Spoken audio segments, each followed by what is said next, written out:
Should I use gloves or protective clothing when handling cold lay tarmac?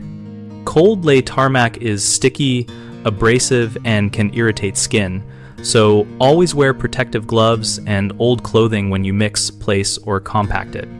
Use thick, chemical-resistant gloves or heavy-duty work gloves to prevent the binder from adhering to your skin and to protect against small aggregate that can abrade.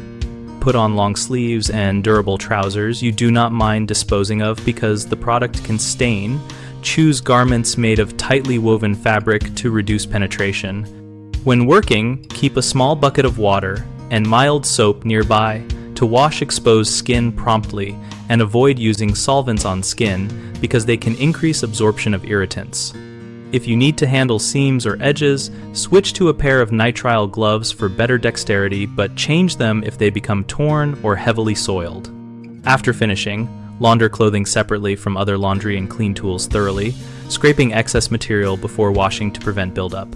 3 common mistakes are not wearing gloves and developing sticky, irritated hands, using thin or torn gloves that fail to protect, and wearing everyday clothes that become permanently stained or compromised.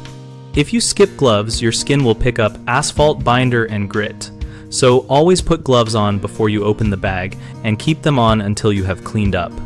Thin gloves tear easily, so inspect gloves before use and replace them at the first sign of wear, keeping an extra pair on hand. For clothes that get stained, wear designated work garments and remove them before entering the house. Then launder separately to avoid contaminating other fabrics. These steps reduce discomfort, prevent prolonged exposure, and keep your household clean. BigHomeProjects.com helps homeowners find local contractors and browse posts from real people about similar jobs. We connect users with professionals and give homeowners a place to compare approaches.